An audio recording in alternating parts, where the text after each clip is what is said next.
بسم الله الرحمن الرحيم كافها يا عين صاد ذكر رحمة ربك عبده زكريا إذ نادى ربه نداء خفيا قال رب إني وهن العظم مني واشتعل الرأس شيبا ولم أكن بدعائك رب شقيا وإني خفت الموالي من ورائي وكانت امرأتي عاقرا فهب لي من لدنك وليا يرثني ويرث من آل يعقوب واجعله رب رضيا يا زكريا إنا نبشرك بغلام اسمه يحيى لم نجعل له من قبل سميا قال رب أنى يكون لي غلام وكانت امرأتي عاقرا وقد بلغت من الكبر عتيا قال كذلك قال ربك هو علي هين وقد خلقتك من قبل ولم تك شيئا قال رب اجعل لي آية قال آيتك ألا تكلم الناس 3 ليال سويا فخرج على قومه من المحراب فأوحى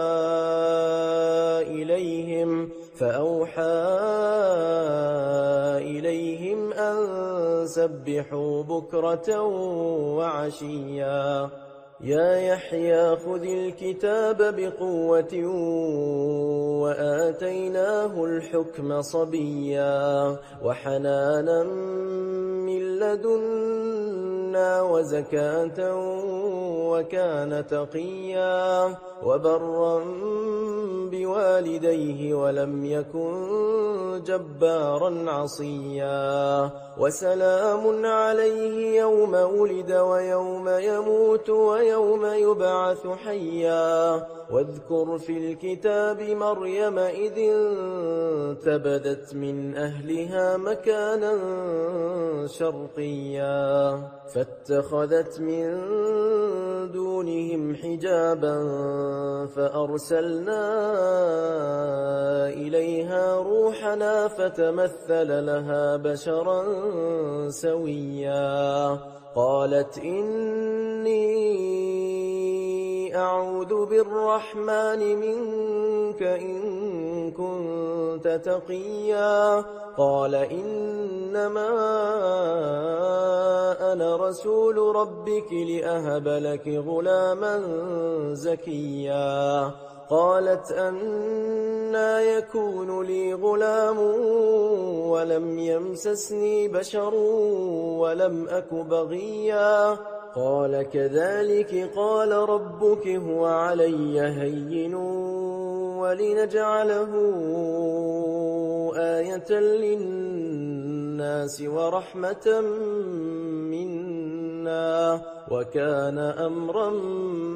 مقضيا فحملته فانتبذت به مكانا قصيا فأجاءها المخاض إلى جذع النخلة قالت يا ليتني مت قبل هذا وكنت نسيا منسيا فناداها من تحتها ألا تحزني ألا تحزني قد جعل ربك تحتك سريا وهزي إليك بجذع النخلة تساقط عليك رطبا جنيا فكلي واشربي وقري عينا فإما ترين من البشر أحدا فقولي إني نذرت للرحمن صوما فلن أكلم اليوم إنسيا فأتت به قومها تحمله قالوا يا مريم لقد جئت شيئا فريا يا أخت هارون ما كان أبوك امرأ سوء وما كانت أمك بغيا فأشارت إليه قالوا كيف نكلم من كان في المهد صبيا قال إني عبد الله آتاني الكتاب وجعلني نبيا وجعلني مباركا أينما كنت وأوصاني بالصلاة والزكاة ما دمت حيا وبرا بوالدتي ولم يجعلني جبارا شقيا والسلام علي يوم ولدت ويوم أموت ويوم أبعث حيا ذلك عيسى ابن مريم قول الحق الذي فيه يمترون ما كان لله أن يتخذ من ولد سبحانه إذا قضى أمرا فإنما يقول له كن فيكون وإن الله ربي وربكم فاعبدوه هذا صراط مستقيم فاختلف الأحزاب من بينهم فويل للذين كفروا من مشهد يوم عظيم أسمع بهم وأبصر يوم يأتوننا لكن الظالمون اليوم في ضلال مبين وأنذرهم يوم الحسرة إذ قضي الأمر وهم في غفلة وهم لا يؤمنون إنا نحن نرث الأرض ومن عليها وإلينا يرجعون واذكر في الكتاب إبراهيم إنه كان صديقا نبيا إذ قال لأبيه يا أبت لم تعبد ما لا يسمع ولا يبصر ولا يغني عنك شيئا يا أبت إني قد جاءني من العلم ما لم يأتك فاتبعني أهدك صراطا سويا يا أبت لا تعبد الشيطان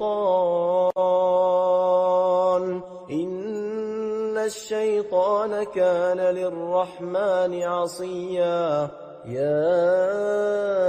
أبت إني أخاف أن يمسك عذاب من الرحمن فتكون للشيطان وليا قال أراغب أنت عن آلهتي يا إبراهيم لئن لم تنته لأرجمنك واهجرني مليا قال سلام عليك سأستغفر لك ربي إنه كان بي حفيا وأعتزلكم وما تدعون من دون الله وأدعو ربي عسى ألا أكون بدعاء ربي شقيا فلما اعتزلهم وما يعبدون من دون الله وهبنا له إسحاق ويعقوب وكلا جعلنا نبيا ووهبنا لهم من رحمتنا وجعلنا لهم لسان صدق عليا واذكر في الكتاب موسى إنه كان مخلصا وكان رسولا نبيا وناديناه من جانب الطور الأيمن وقربناه نجيا ووهبنا له من رحمتنا أخاه هارون نبيا واذكر في الكتاب إسماعيل إنه كان صادق الوعد وكان رسولا نبيا وكان يأمر أهله بالصلاة والزكاة وكان عند ربه مرضيا واذكر في الكتاب إدريس إنه كان صديقا نبيا ورفعناه مكانا عليا أولئك الذين أنعم الله عليهم من النبيين من ذرية آدم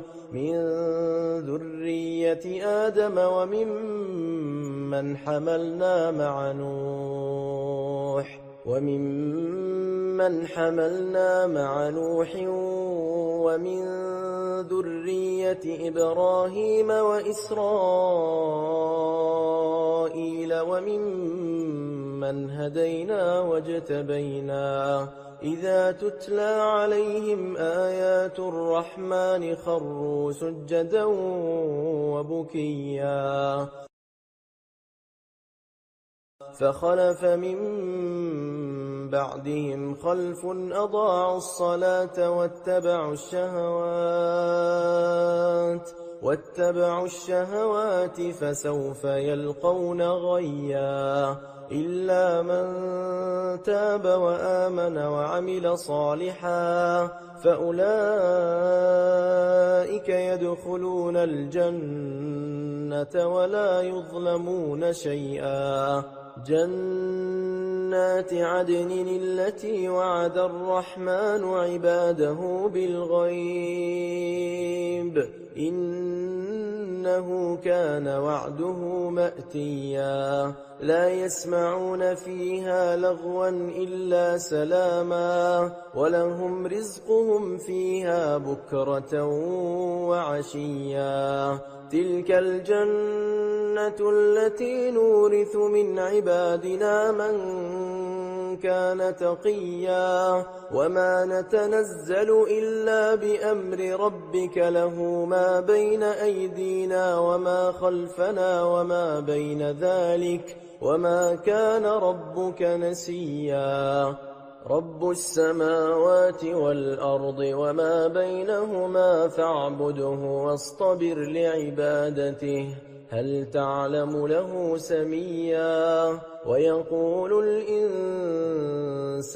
أإذا ما مت لسوف أخرج حيا أولا يذكر الإنسان أنا خلقناه من قبل ولم يك شيئا فوربك لنحشرنهم والشياطين ثم لنحضرنهم حول جهنم جهنم جثيا ثم لننزعن من كل شيعة أيهم أشد على الرحمن عتيا ثم لنحن أعلم بالذين هم أولى بها صليا وإن منكم إلا واردها كان على ربك حتما مقضيا ثم ننجي الذين اتقوا ونذر الظالمين فيها جثيا وإذا تتلى عليهم آياتنا بينات قال الذين كفروا للذين آمنوا أي الفريقين خير مقاما وأحسن نديا وكم أهلكنا قبلهم من قرن هم أحسن أثاثا ورئيا قل من كان في الضلالة فليمدد له الرحمن مدا حتى إذا رأوا ما يوعدون إما العذاب وإما الساعة فسيعلمون من هو شر مكانا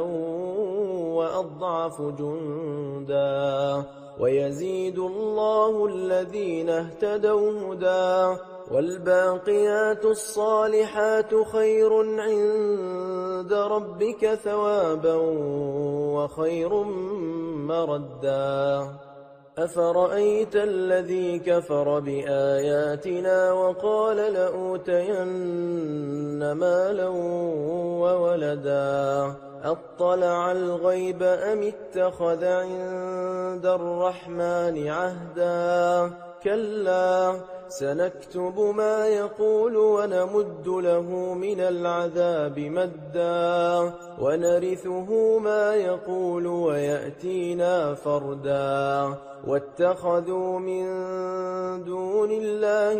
آلهة ليكونوا لهم عزا كلا سيكفرون بعبادتهم ويكونون عليهم ضدا ألم تر أنا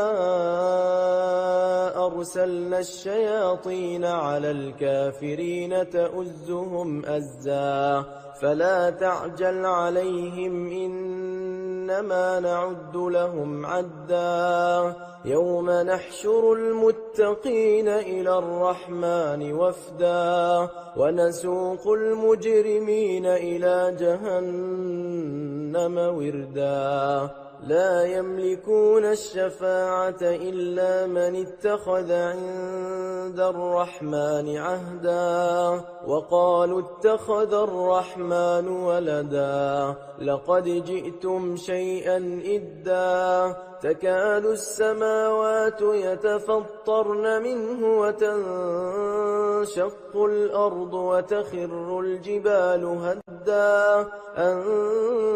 دعوا للرحمن ولدا وما ينبغي للرحمن أن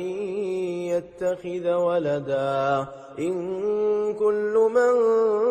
في السماوات والأرض إلا آتي الرحمن عبدا لقد أحصاهم وعدهم عدا وكلهم آتيه يوم القيامة فردا إن الذين آمنوا وعملوا الصالحات سيجعل لهم الرحمن ودا فإنما يسرناه بلسانك لتبشر به المتقين وتنذر به قوما لدا وكم أهلكنا قبلهم من قرن هل تحس منهم من أحد أو تسمع لهم ركزا بسم الله الرحمن الرحيم كافها يا عين صاد. ذكر رحمة ربك عبده زكريا إذ نادى ربه نداء خفيا قال رب إني وهن العظم مني واشتعل الرأس شيبا ولم أكن بدعائك رب شقيا وإني خفت الموالي من ورائي وكانت امرأتي عاقرا فهب لي من لدنك وليا يرثني ويرث من آل يعقوب واجعله رب رضيا. يا زكريا إنا نبشرك بغلام اسمه يحيى لم نجعل له من قبل سميا قال رب أنى يكون لي غلام وكانت امرأتي عاقرا وقد بلغت من الكبر عتيا قال كذلك قال ربك هو علي هين وقد خلقتك من قبل ولم تك شيئا قال رب اجعل لي آية قال آيتك ألا تكلم الناس 3 ليال سويا فخرج على قومه من المحراب فأوحى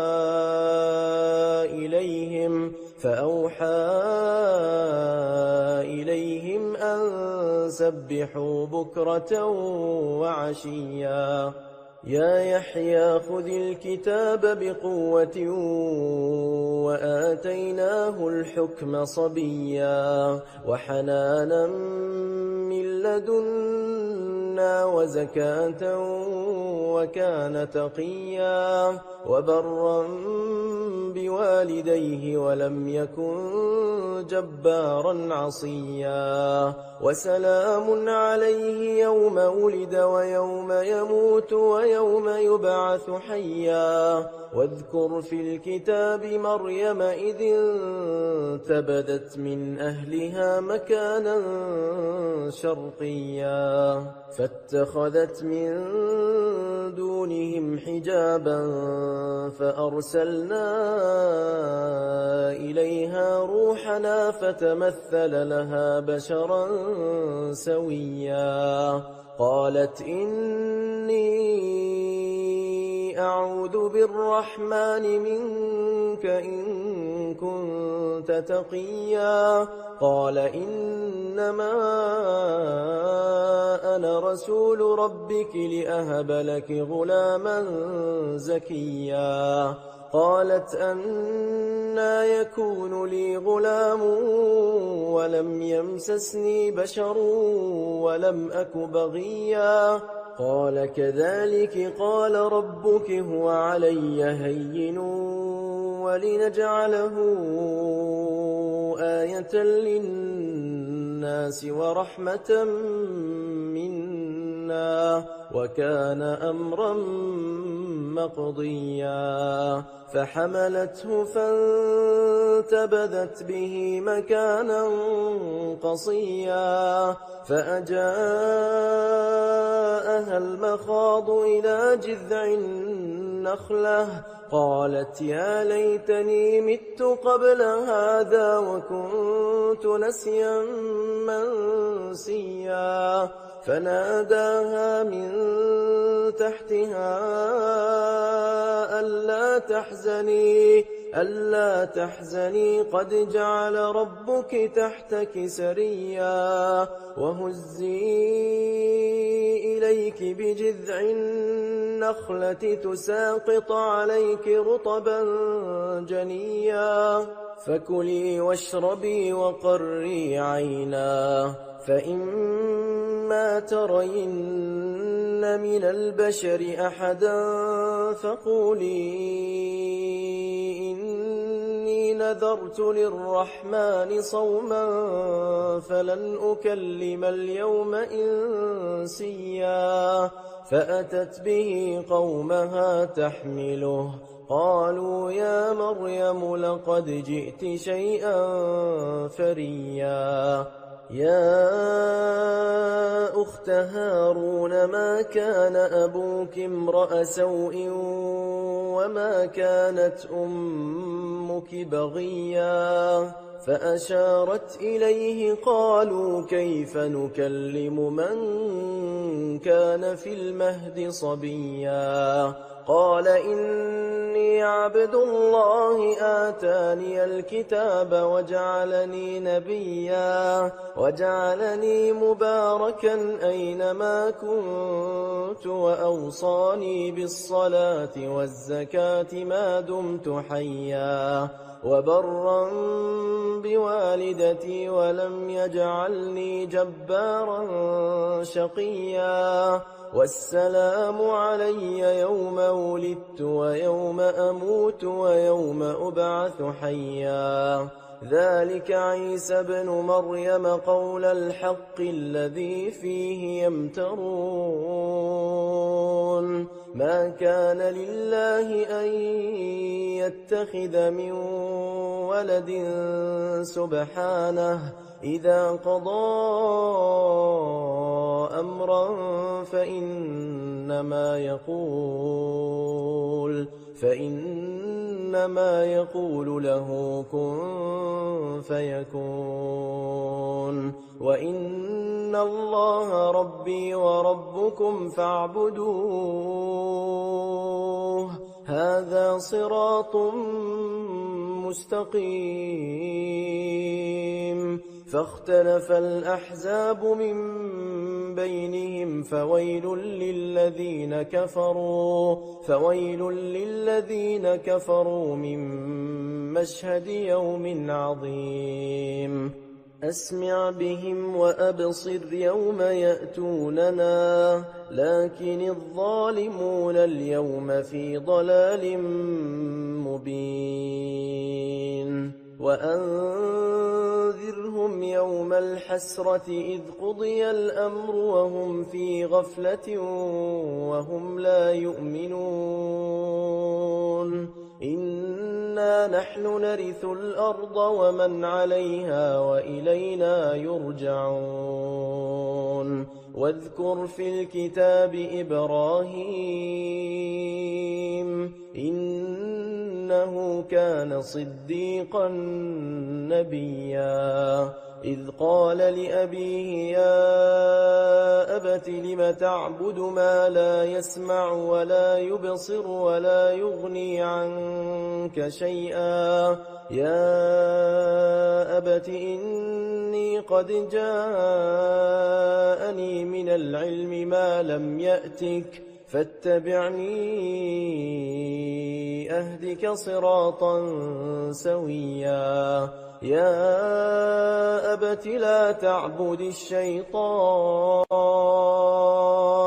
إن الشيطان كان للرحمن عصيا يا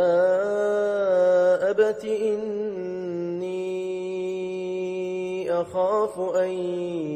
يمسك عذاب من الرحمن فتكون للشيطان وليا قال أراغب أنت عن آلهتي يا إبراهيم لئن لم تنته لأرجمنك واهجرني مليا قال سلام عليك سأستغفر لك ربي إنه كان بي حفيا وأعتزلكم وما تدعون من دون الله وأدعو ربي عسى ألا أكون بدعاء ربي شقيا فلما اعتزلهم وما يعبدون من دون الله وهبنا له إسحاق ويعقوب وكلا جعلنا نبيا ووهبنا لهم من رحمتنا وجعلنا لهم لسان صدق عليا واذكر في الكتاب موسى إنه كان مخلصا وكان رسولا نبيا وناديناه من جانب الطور الأيمن وقربناه نجيا ووهبنا له من رحمتنا أخاه هارون نبيا واذكر في الكتاب إسماعيل إنه كان صادق الوعد وكان رسولا نبيا وكان يأمر أهله بالصلاة والزكاة وكان عند ربه مرضيا واذكر في الكتاب إدريس إنه كان صديقا نبيا ورفعناه مكانا عليا أولئك الذين أنعم الله عليهم من النبيين من ذرية آدم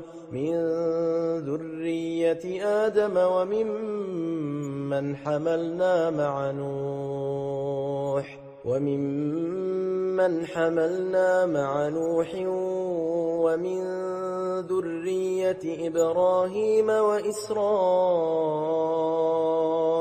وممن هدينا واجتبينا إذا تتلى عليهم آيات الرحمن خروا سجدا وبكيا فخلف من بعدهم خلف أضاعوا الصلاة واتبعوا الشهوات فسوف يلقون غيا إلا من تاب وآمن وعمل صالحا فأولئك يدخلون الجنة ولا يظلمون شيئا جنات عدن التي وعد الرحمن عباده بالغيب إنه كان وعده مأتيا لا يسمعون فيها لغوا إلا سلاما ولهم رزقهم فيها بكرة وعشيا تلك الجنة التي نورث من عبادنا من كان تقيا وما نتنزل إلا بأمر ربك له ما بين أيدينا وما خلفنا وما بين ذلك وما كان ربك نسيا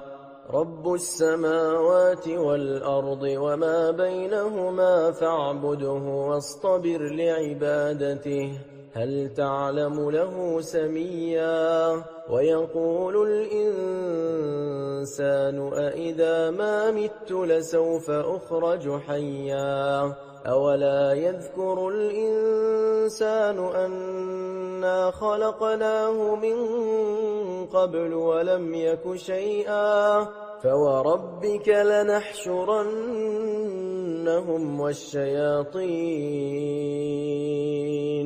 ثم لنحضرنهم حول جهنم جثيا ثم لننزعن من كل شيعة أيهم أشد على الرحمن عتيا ثم لنحن أعلم بالذين هم أولى بها صليا وإن منكم منكم إلا واردها كان على ربك حتما مقضيا ثم ننجي الذين اتقوا ونذر الظالمين فيها جثيا وإذا تتلى عليهم آياتنا بينات قال الذين كفروا للذين آمنوا أي الفريقين خير مقاما وأحسن نديا وكم أهلكنا قبلهم من قرن هم أحسن أثاثا